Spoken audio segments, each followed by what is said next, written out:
All right, what's good? What's going on? Welcome back. It's been a while since I posted a video. I'm not necessarily a big YouTuber, but sometimes I want to talk, so it's okay. Today, we're going to talk about credit. Now, if you grew up the way I grew up, and a lot of the way my friends grew up, you know something about bad credit. And sometimes it isn't even your fault. Let me give you an example. You ever talk to your mom and she told you, when you were a kid, I put the light bill in your name. See, that's a secret. And I'm sure other groups of people do this, but I'm talking about black folks because I'm black folks, right? So you have moms and family members that have put the credit in your name, and then they'll not pay the bills, and then you end up as a kid with bad credit, and you had nothing to do with it. That's no good. Or they'll go out and get a credit card, which happened to me. I had, my mom went and got a credit card in my name and ran the bill up and didn't pay it. Didn't even tell me this thing existed until one day I went to get a car loan, and I thought I had pretty good credit. And the creditor said, hey, you owe a couple of $100 to this company. And I said, to a credit card. And I said, no, I don't have this credit card. They said, yes, you do. And they showed me the report. And there it was. I owed money to this particular credit card. So I was furious. I was like, but that's my mom. So, I talked to her about it. And I was like, just don't ever do that crap. I was a grown man when it happened. I said, don't ever do that again. And I paid it. And I don't touch my credit. In fact, here's your first piece of advice I'm going to give you about credit. You can call the one of the credit companies, TransUnion, Transperian, and the other one, and you can put a lock on your credit, which means that if anyone wants to open a line of credit, to include yourself, if you want to open a line of credit, you can have them. That company has to call you directly at your number. And they'll say, hey, is this so-and-so? And you go, yes, it is. Okay, I'll make sure we don't open the credit in your name. Boom, it worked out. Once I'd moved to Arizona, and I tried to get my, the cable or the satellite, whatever I had at that time, turned on. And I forgot I had a lock on my credit. So when I was sitting on the phone talking to the cable company, and the doggone company said, hold on, we're going to put you on hold. And while they had me on hold, my phone went, dude. And I was like, well, I don't want to answer that because they might come back. And I didn't answer it. So they came back on the phone and said, sorry, we can't give you credit because we tried to call. You might not be the person. I said, oh, that was you. Just call me back and try it again. So they called me back and said, hey, this is you. All right, Roger. So we end up getting hooked up and we had cable turned on. So it's a good deal. Get a lock on your credit. That's number one. People are going to steal from you. They're out to get you and your credit. All right.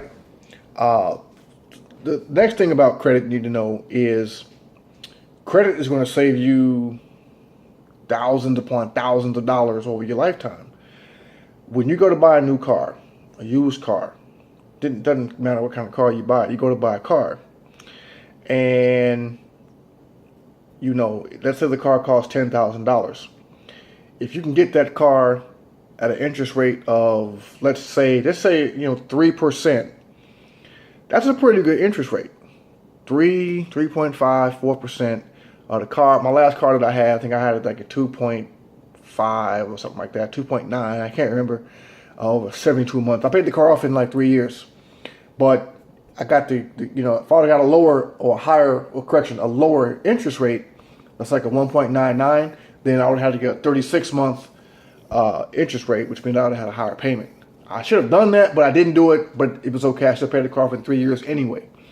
But what you want to do is you want to have good credit or good credit score so you can save yourself money on interest.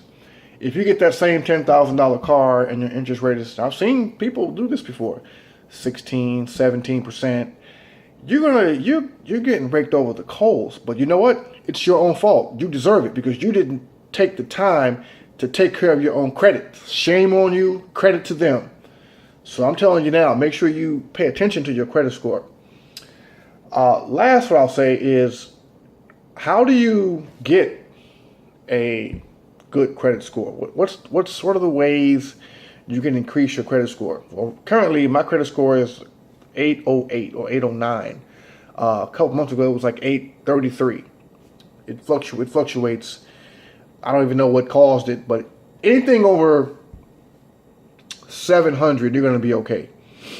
I do own a house, and before I bought my house back in 2007, my credit score hovered around 750, 765, 780, that range. Never over 800. But after so many years of owning my house and, paying my mortgage on time, I do an automatic deduction out of my account. My credit score got over 800, and it's been over 800 now for a couple of years, and I'm pretty proud about that. But here's what you have to do to get your credit together. Number one, you don't need to have 15 credit cards. What are you doing? You don't need it. I have, I think, 3. I have my check-in credit card. It's I believe a Visa. I have a JCPenney credit card, and I think I have like a military credit card that I don't even use. That's all I have. Well, I have a government travel card or something like that, but I don't use that either. That's for official travel. So you want to limit the amount of credit cards you have, and you want to limit the amount of money you have available to take out. So let's say, for example, you're all great and you think you're tight, and you go ahead and get this credit card that has a $50,000 limit on it.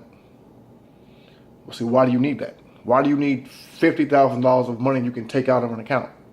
What are you trying to buy? Now, if you're in business and you're buying parts for your truck, for your business, or buying more tools for your business, or you're in technology and you buy stuff for your computers and you do all this kind of stuff, okay, you might need that kind of money. But if you're just a regular guy going to work every day like I do, you don't need that big credit card. I have my credit card for travel purposes, but when I travel, I make sure I already have money in my bank. I don't go out of town when I don't have my own money. I have a good savings account, but I still use my credit card.